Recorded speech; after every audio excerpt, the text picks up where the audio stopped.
Hello and welcome back to GameSpot's coverage of E3 2019. Right now we're doing the Indie Mix, covering indie games. This time we're doing Samurai Gunn 2. So joining me, I'm Callie, I'm here with Jake Decker, and we have two special guests, Bo Blythe, director of the game, and Adam Rosoli, producer on the game. So tell us a little bit about Samurai Gunn 2.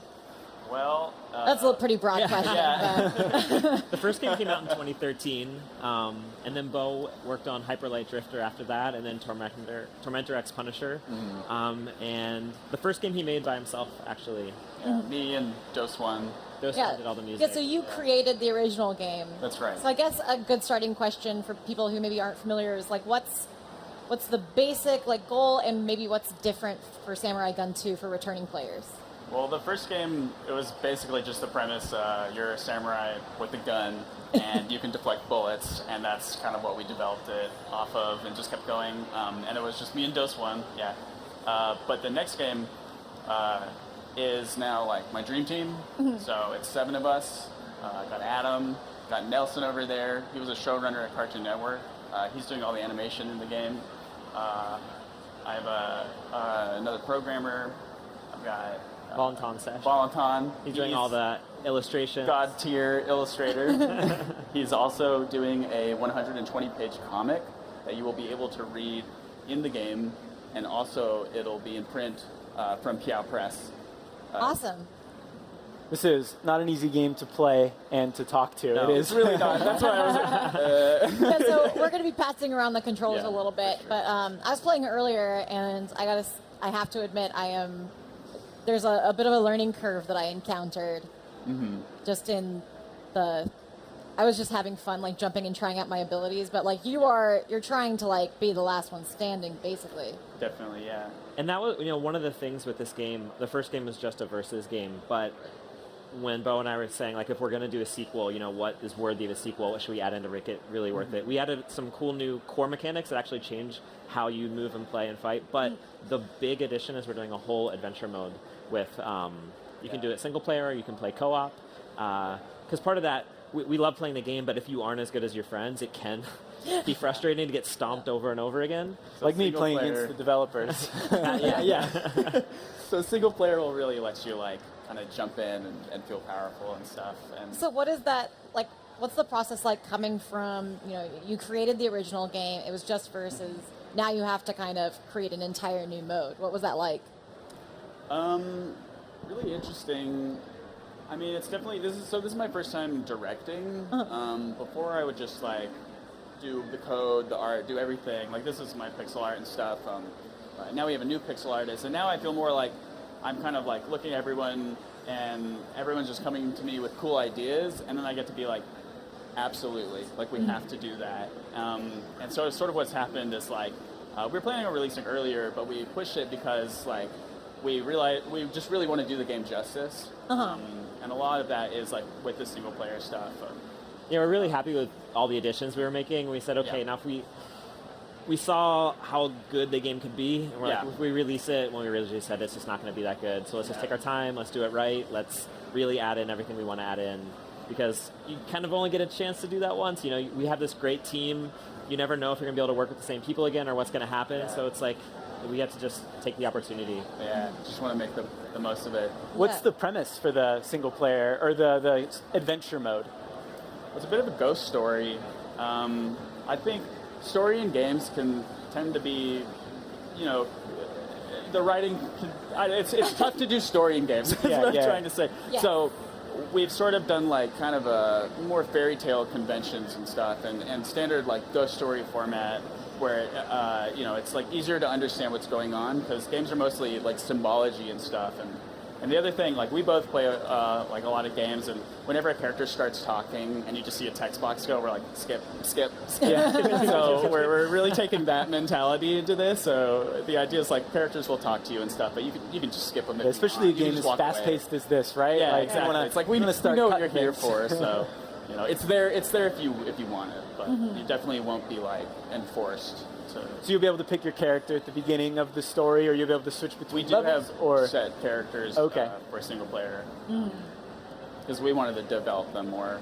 Okay. And Valentin has done a bunch of amazing work on the comic, developing some of the characters you see here. So also with the comic, we don't want to tell the same story, so we kind of have, they like nod at each other. We visit the same themes, but they're very different pieces in their own right, which I think is cool. Yeah, I'm actually... he's leading the writing on that, so I'm excited to read it myself rather than, Yeah, I guess that kind of answers my next question, which is about, like, what is the comic about? But if you have yet to read it, then maybe you... Well, we've read some of it. It's amazing. It's amazing. Yeah. It's really good. I think we'll keep well, you know it what? There's secret there's an illustration from it in the Into the Pixel exhibition. That's right. The cover art from the comic is there, and Cool. it has such a cool look. Whoops, I'm not sure if you mentioned he's been working on it for 4 years. Right. Before we started making the 4 sequel, he was just working on it as a book. Yeah. It was one of those serendipitous things where Bo really loved his artwork, and then he mentioned something on Twitter or Tumblr of like, oh, I would love to work on a game someday. Yeah. I reached out to him on Tumblr. Really? That's how you got him on? Yeah, because he made a post. He was like coming up with like game ideas, and he was like, and I'd been following him for years at this point. He was like, I'd really like to get into games, and I'm like, hi. Slide into those DMs. Hey, how's it going? Yeah, exactly. But it was this thing of, great. He did you commissioned him to do some illustrations. Yeah, and I was like, he did these that. are so amazing. Like, couldn't you imagine, what if he did a comic someday? That would be so cool. Yeah. And then we kept saying, like, maybe too weird, you shouldn't ask him. We're like, oh, you should. And then he sent Bo an emails, what would you think if I did a Samurai Gun comic? Yeah, like we were both thinking at the same time, but he asked first, so serendipitous. That is so cool. So, like, is the comic, like, I guess we asked about the premise of the adventure mode. What's the premise of the comic, then? The premise of the comic, well... it's hard to say it briefly. I feel like we won't do it justice. Yeah, that's okay. exactly how I feel. If I start, if we say something, Yeah. So it's kind of like you got to read it to fully understand Absolutely. it sort of deal? Yeah, Piao Studios is releasing the physical book, which is like our favorite indie comic publisher. We're super excited to be working with them. And then we're building like a digital comic reader. So the game's announced for PC and Switch, and on the Switch you'll be able to like, swipe to read and stuff like that. Oh, that's really cool. I know there's like a comic reading app for Switch already too, so like that's kind of a tried and true platform for that. Yeah. Portable. You mentioned you're doing this with your dream team. Aside from stuff like the comic, like what was made possible by that dream team?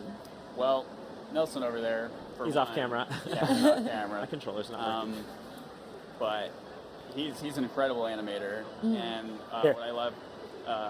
He's been adding extremely fluid and like really beautiful animations to our tiny characters. You don't see it here because this is character animation that we're going to touch later. But in single player, you've got like this tiny little archer guy, but he's got like super fluid animation and stuff. And it's something I've always liked in old games because it still leaves something to the imagination, like seeing pixel characters. And so when you have like really amazing animation go to these characters that are still like leaving some of the imagination, like I don't know, it helps build the reality of the world and stuff. Awesome. What you're seeing here is kind of a mixture of the first game with so the improvements we've made on the second game. The effects and stuff. So like here. the blood, the dust, the clashes are all new animations Nelson has done. But the game's still a ways out, so a lot of this is going to be swapped out with all the new assets before then. Oh, cool. So this is just kind of this is a very early early look. Yeah, it's a very early look. And Yeah. so the one new mechanic we're showing in here is, so the first game, you had a sword, you had a gun. And it was a very competitive game. Bo took it to EVO one year, but we did notice there were some things. So like whenever there's an optimal strategy it's bad, you don't want to say like it's always best to do this one thing. And what happened was if two players were coming to attack each other, it was always better to use your sword because you can deflect bullets. So if one of you shot a bullet, one of you used your sword, you would deflect the bullet back. Right. It was so kind of a shortcoming competitively with the first game. So we were really trying to tackle how can we, face this in an elegant way. You don't want to make the game too complex. You want everything to be really integrated. So we had this idea of a dash attack, which you can use with the L bumper. And the way it works is it actually uses one of your 3 bullets. It consumes a bullet. So the lore is that the character is like biting down on the bullet. It's propelling them forward. Because the bullets are all... It's in the comic too, but the bullets aren't just normal bullets. It's kind of this like gun soul energy you're using. Oh, which is why very anime. When the I like characters it. totally anime. When the characters die, sometimes you'll see they leave behind this green flame. It's that soul, and then if you touch it, it refills your ammo. Yeah. And Okay, now yeah, I there's, noticed- like this like rock paper scissors mechanic going on. That's what I was going to ask. Is it a little bit more like a triangle rather Exactly than what it is. Absolutely. Yeah. Yeah, because the dash can go through the sword. The sword can reflect bullets, but if you dash into bullets, you get hit. So Yeah, yeah. that makes a lot of sense. So that's one of the things you were hoping to tackle. Yeah. Yeah, it's a lot more competitive now, and even still, we're adding stuff that like adds more depth to the game. So And the game's already really acrobatic. I think movement is kind of at the heart of what makes this Right. game interesting, what's unique about it. I really feel like the way the characters move, because the characters Yeah. are really tiny, you have this I big could screen. show you some. Oh, yeah. Yeah, let's do it. So you don't have to join in to start a match. You can show you kind of maybe the... We're having some I'm controller not good issues. at So. connection. Can you join in over there, Nelson? Go ahead and jump in. Oh. Ah. Um, I do, even though we are having controller issues, I do really like the character art, and I wanted to point that out while we were on the character select yeah. Are there any differences between characters? They all pretty much play the same. It's They just all look- play the same. Okay. Yeah, it's just an aesthetic screen. choice. Yeah, because I found like a really good like Kitsune character. Yeah. Yeah, they all look The, very like, orange one. distinct. Yeah, and I was they're like, very that's the cool. one I want. I want to be a Yeah. fox girl. So. Yeah, that was one of the cool things. So Valentin working on the game, he's so talented. Bo basically gave him the pixel art and gave him one sentence descriptions of, okay, this is kind of what I think the character is. But then he went and he like completely like the one character that looks kind of like wearing looks like a demon. He actually drew it as a character wearing a demon mask, and he created this super rich world around it all. He had all this freedom because he's so amazing. Like, just do it, just go wherever you want, create whatever world you want. And he's so happy. Yeah. with what he's been able to make happen. Yeah. Okay. So here's one of the things you can do. I'm the green guy. A little left dog here. on the left. So the sword adds momentum to your movement. So if you jump and strike up, see, I get a little extra hop there. You Oh. can use that. You can use that to your advantage. So here I can jump really high if I do it right away. Whoa. The idea is you can slash kind your of, sword like, at the exact same time you're jumping in a crouch certain and tiger. direction, and it'll launch you in that direction. Oh, like a momentum kind of thing. Yeah. So you can go like really crazy if you time it right. And then that combined with the dash and everything else. Even bullets will add a little upwards momentum, so you can jump over and like shoot down, Yeah. stay hovering and stuff. That's good to know because when I was playing it earlier, I really struggled with like the gravity, and I think it's because I was doing stuff like I was just messing around with my buttons. I was probably just like propelling myself forward. I did think, I yeah. was like, why am I going so far? So that makes a lot of sense. And it's one of those things, I think it's once you kind of learn that one technique, it opens up all these new options for you in the game. I've seen some matches where people have like shot a bullet and they're falling, and so they're about to hit the bullet, but then they shoot down and get a little extra and like hit the ground, and it's To like you avoid get some being really hit. great saves and stuff. So I hope to see more of that kind of stuff in Evo.